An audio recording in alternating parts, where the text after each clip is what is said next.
Kamusta mga kasaliksik? Maniniwala ka ba kung sasabihin ko sa'yo na mayroong mga tribo sa ating planeta na sa sobrang galing sa pakikipaglaban ay kinatatakutan din kahit pa ng mga gobyerno ng mga malalaking bansa? Kaya mula sa tribo na mayroong kakaibang tradisyon sa kagandahan hanggang sa tribong kinatatakutan ng mga Amerikano ay pag-usapan natin ang 10 pinakakinatatakutang tribo na hindi kayang kalabanin ng kahit na sino. Kaya kung handa ka nang makilala sila ay simulan na natin. Number 10, Mursi Tribe.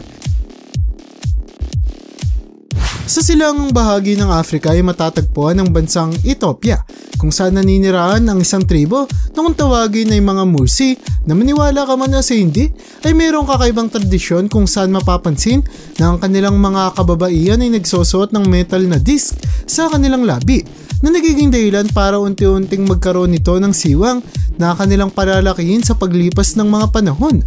Ang ganitong sadyang kakaiba at hindi kapanipaniwalang kultura ng mga Mursi ay sinasabing nagsisimbolo raw ng kagandahan ng mga babae sa kanilang tribo, kung saan nagpapakita raw ito ng dedikasyon ng mga kababaihan sa buhay, kung kaya't sa tuwing namamatay ang kanilang mga asawa ay itinitigil na nila ang ganitong gawain sapagkat hindi na raw mahalaga ang kanilang kagandahan kung patay na ang kanilang kabiyak. Number 9, North Sentinelese.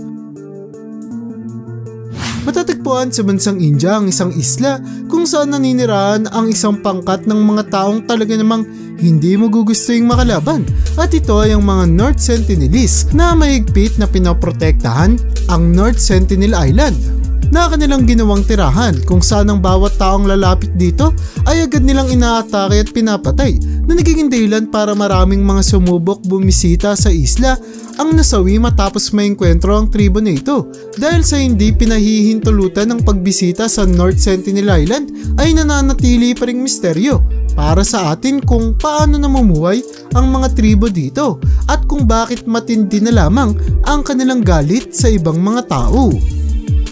Number 8, Waorani Tribe. Maniniwala ka ba kung sasabihin ko sa'yo na sa malawak na kagubatan ng Amazon ay merong mga naninirahang tribo dito? Mula sa bansang Ecuador ay matatagpuan ng mga Waorani Tribe na itinuturing na tirahan ng kagubatan ng Amazon, kung saan naglilibot-libot sila dito upang manghuli ng mga hayop at mas mapalawak ang kanilang teritoryo. Ngunit dahil sa mas malakas ang mga armas natin kaysa sa kanila ay napilitan silang makiisa at maging kooperasyon sa atin, kung saan nagkaroon ng kasunduan na hindi magkakaroon ng kahit na anong alitan sa kanilang teritoryo kung papasok at bibisita tayo dito. Ang ganitong kasunduan ay naging dahilan para maging isa sila sa pinakamalapit na tribo sa sibilisasyon na patuloy pa rin sinusunod ang kanilang nakagisnang pamumuhay. Number 7, Maori Tribe.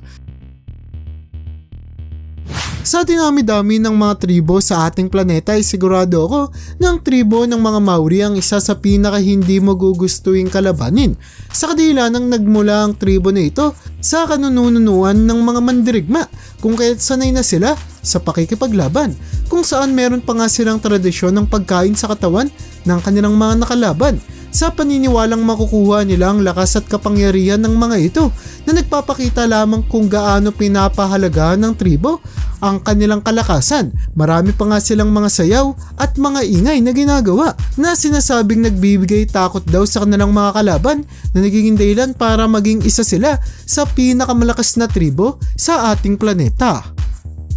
Number 6, Shawnee. Sa mayamang kasaysayan ng ating planeta ay nagkaroon na ng napakaraming mga tribo na kasalukuyang hindi na matatagpuan sa kahit na anong bansa sa daigdig, kung saan ang isa na rito ay ang tinatawag na mga Shawnee people, na isang Native American tribe na noong naninirahan daw sa lugar ay mayroong pamumuhay kung saan ang mga babae ay nagsasaka ng mga gulay na kanilang kakainin, habang ang mga kalalakihan naman ang nanghuhuli ng mga hayop o di kaya'y nakikipaglaban sa ibang mga tao. Saksamang palad, ang tribo na ito ay halos maubos na matapos sakupin ang kanilang lugar ng mga tao mula sa Europa, na dahil may daladalang mas makabagong mga armas at teknolohiya ay naging kasalukuyan ng naninirahan sa bansang Amerika na atin ang tinatawag na mga Amerikano. Number 5, Korubo Tribe.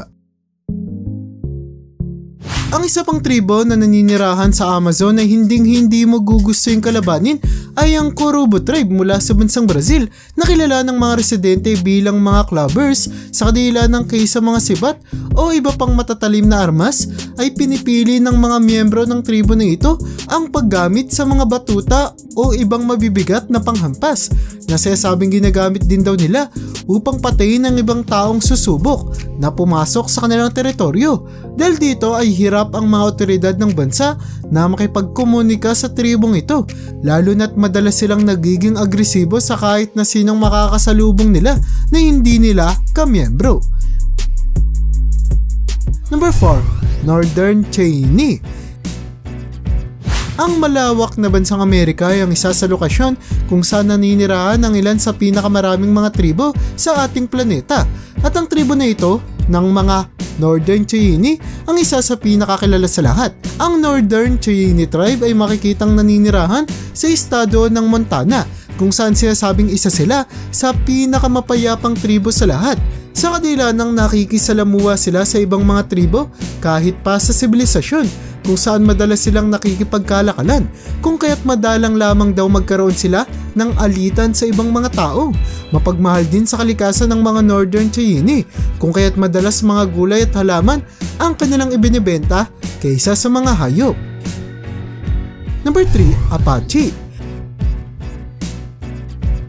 Ang isa pang sikat na tribong mula sa bansang Amerika na matagal nang naninirahan sa bansa ay ang Apache Tribe, na kilala sa kanilang tapang sa pagprotekta sa kanilang teritoryo na sinasabing nagawa nilang talunin ang mga mananakop mula sa bansang Amerika, Espanya at kahit pa mga Meksikano na nagtangkang kunin ang kanilang teritoryo noon na talaga namang nagpapakita kung gaano kahusay ang mga miyembro ng tribo na ito sa pakikipaglaban.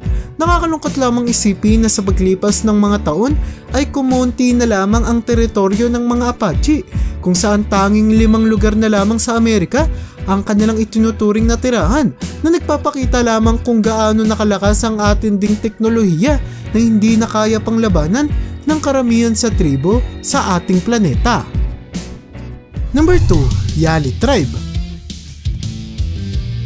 Kagaya ng bansang Amerika ay sadyang marami ding mga tribo sa bansang Indonesia sa Papua New Guinea kung saan ang isa raw sa pinakamalaki dito ay ang tribo ng mga Yali na sinasabing kilala sa kanilang kaugalian bilang mga kanibal kung saan kahit pa ang mga kapwang tao ay kinakain at ginagawa nilang ulam at dinadurog din nila ang mga kalansay nito upang masigurado daw na hindi na sila mabubuhay pang muli dahil ang mga Yali ay mayroon ding populasyon na umaabot sa humigit kumulang 20,000 ay talaga namang makikita kung gaano na lang sila dapat katakutan kahit pa ng ating mga otoridad na kadalasang iniiwasan ang kahit na anong alitan sa tribo na ito.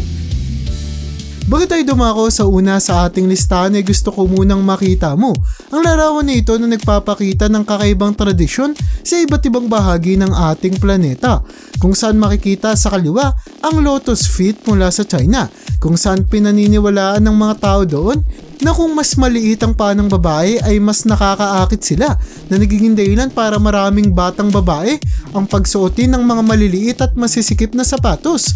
Makikita naman sa kanan ang tradisyon ng mga Musi na kanina lamang ay natalakay na natin nagpapakita rin kung gaano karaming kakaibang mga gawain ang ginagawa ng mga kababaihan sa ating planeta upang maging maganda at kaakit-akit sila sa mata ng ibang mga tao. Number 1, the Mohawks. Sa paglipas ng maraming mga taon ay sadyang paunti na lamang ang bilang ng tribo sa ating planeta na talaga namang may papakita na nangyari sa tribo ng Mohawks na naninirahan noon sa bansang Amerika kung saan ang malaking tribo na ito noong araw na umaabot ang populasyon sa humigit kumulang 50,000 ay ngayong limitado na lamang daw sa paninirahan sa maliit na parte ng bansang Canada matapos sakupin ang kanilang teritoryo. Ang pagkaunti raw ng populasyon ng mga Mohawks ay dahil sa napag-alaman ng mga tao na sobrang husay ng tribo na ito sa pakikipaglaban na naging dahilan para katakutan sila ng marami kung kaya't napilitan ng mga tao na pauntiin raw ang kanilang populasyon sa takot na matalo at masakop sila ng tribo na ito. At yan ang bumabuo para sa listahan natin sa video na ito. Talaga namang hindi na natin may itatanggi na ang ating planeta ay pinamamahayan ng halos hindi na natin mabilang na mga tribo na mayroong pamumuhay na sadyang naiiba sa atin na kadalasang nagiging dahilan para magkaroon tayo ng alitan at sadya natin silang katakutan. Kaya para sa'yo, anong tribo para sa'yo ang sa tingin mong pinakakakaiba sa lahat? Comment mo naman yan sa baba. At hanggang dito na lang muna ang aking bahagi. Hanggang sa muli mga kasaliksik, maraming salamat sa panonood. See you in my next video.